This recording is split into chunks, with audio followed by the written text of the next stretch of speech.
बोलो साधो सैयद साहिब, बोलो साधो सैयद साहिब। मेरे प्रिय सत्संग प्रेमियों, सतगुरु की प्यारी साध संगत, आज एक मित्र का प्रश्न आया है, अपने गुरु को कैसे ढूंढूं। आज ही इसी विषय पर चर्चा करते हैं। प्रिय साथियों, आप अपने गुरु को ढूंढ ही नहीं सकते। जितनी भी आपकी ढूंढने की कोशिश होगी,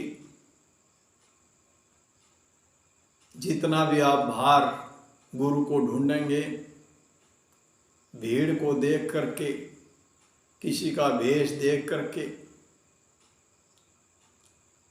अगर उससे आप प्रभावित हो गए तो साथियों, आपकी वह ढूंढ असफल होगी। वो आपको गुरु प्राप्त होगा ही नहीं। सत्य गुरु, सच्चाई का मार्ग देने वाला गुरु आपको प्राप्त नहीं होगा। उसके लिए आपके पास कोई पैमाना नहीं है ताकि आप उस गुरु को ढूंढ पाएं। आपके अंदर वो सामर्थ्यता नहीं है। ऐसा मैं अपने अनुभव से भी कह रहा हूं। हमारे अंदर वो सामर्थ्यता नहीं थी ताकि हम गुरु को ढूंढ सकें। लेकिन एक जिज्ञासा थी, एक तड़प थी। लगातार 3-4 महीने तक वो तड़प इतनी थी, अब बहुत ज़्यादा, दिन रात एक ही अंदर में रहता था, गुरु की प्राप्ति कैसे हो, सत्य का मार्ग कैसे मिले, सत्य को कैसे जाने, सत्य की खोज कैसे हो। लेकिन साथियों, गुरु आपके अंदर ही बैठा है। जो शब्द गुरु है वो कहीं बाहर नहीं है, वो आपके अंदर ही है। जब आपके अंदर ऐसी तड़प होगी, ऐसी आपके अंदर लगन होगी, तो उस शब्द गुरु किसी न किसी देहधारी गुरु से जरूर मिलाएगा। एक उदाहरण से समझें। जैसे एक माँ एक छोटे बच्चे को पालने में लेटा देती है और कार्य में इधर उधर लग जाती है। घर के कभी इधर काम करती है, कभी उधर काम करती है, साफ सफाई करती है, जो भी उसके घर के कार्य होते हैं उसी में वो माँ व्यस्त हो जाती है। और कुछ देर में जब बच्चा रोना शुरू करता है तो माँ उसको जल्दी ही उठाती नहीं है। लेकिन जब बच्चा और थोड़ा ज़्यादा रोना शुरू करता है तब भी माँ उठाती नहीं है। लेकिन जैसे ही बच्चा दहाड़ करके रोता है, चीख करके रोता है, तो माँ से रुका नहीं जाता और माँ भागी हुई आती है। किसी भी अवस्था में है, चाहे उसके हाथ गोबर में सन रहे हैं, चाहे उसके हाथ आटे में सन रहे हैं, या और किसी भी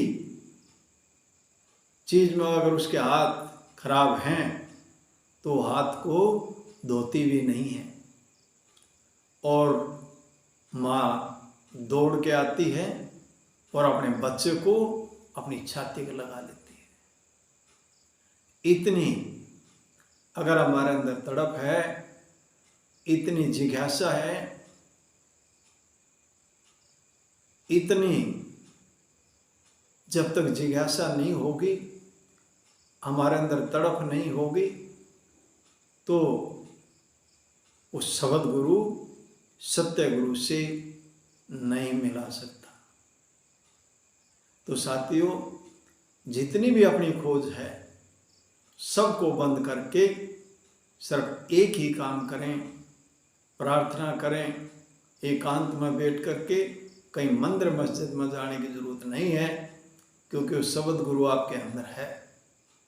और उसे प्रार्थना करें, हे गुरु महाराज, हे गुरुदेव भगवान, मैं आपके बारे में नहीं जानता, आप हमारे को कैसे मिलेंगे, मैं जानता नहीं हूँ आपके बारे में, मैं जान ही नहीं सकता। अपने आप को सरेंडर कर दें, समर्पण कर दें और उस प्रार्थना को उठने दें, उस जिज्ञासा को बढ़ने दें, उस बच्चे की तड़प की तरह। और जो आपके अंदर शब्द गुरु बैठा है, वो जरूर किसी देहधारी गुरु से आपको मिलाएगा, और उसी गुरु को मिलाएगा जो शब्द का भेदी है, शब्द का जानकार है, जो शब्द से तुम्हारा रूबरू करा सकता, तुम्हारा मिलान करा सकता है। तो साथियों, उस प्रार्थना करें, वो प्रार्थना को अपनी चरम सीमा तक जाने दें। जैसे पानी 100 डिग्री पे जा करके पूरा खोल जाता है, ऐसे ही वो प्रार्थना को अपनी 100 डिग्री तक उबाल आने दें। और तब देखना साथियों, आपका जो गुरु है, शब्द गुरु है, वो देहधारी गुरु को स्वयं खोज करके आपके सामने ला करके खड़ा कर देगा, आपसे मिला देगा, और आपके जितने भी भ्रम हैं सभी भ्रम गिर जाएंगे, आपका भला हो जाएगा, आपका कल्याण हो जाएगा, आपको सत्य के मार्ग मिलेगा, और आप उस सत्य के मार्ग पे दिन प्रतिदिन आगे बढ़ते चले जाएंगे। तो साहिब ने कहा है, गुरु प्रताप जा दिन से जागे अधिक अधिक चले। तो जिस दिन से वो देहधारी गुरु उस शब्द गुरु से मिला देगा, बैठा करा देगा, तो आपकी यात्रा, आध्यात्म की यात्रा दिन प्रतिदिन आगे से आगे चलती चली जाएगी। मुमुक्षु बनिए, जिज्ञासा इतनी होनी चाहिए, पूर्ण तड़प होनी चाहिए, और इसी प्रार्थना के साथ, धैर्य के साथ, धैर्य का होना भी बहुत जरूरी है। धैर्य मत खो देना, धैर्य रखिए, विश्वास रखिए। अगर आपका विश्वास सच्चा है तो कोई ना कोई ये जो शब्द गुरु आपके अंदर बैठा है, वही उस देहधारी गुरु को आपसे मिला देगा।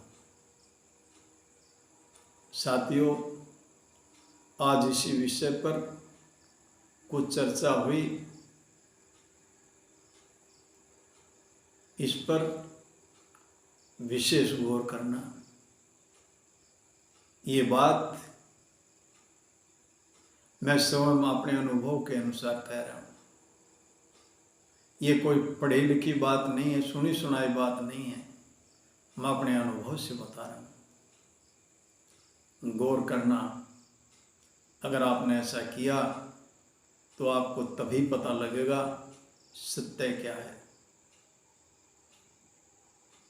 इन्हीं शब्दों के साथ मैं अपनी वाणी को विराम देता हूँ। बोलो साधो सत साहिब, बोलो साधो सत साहिब।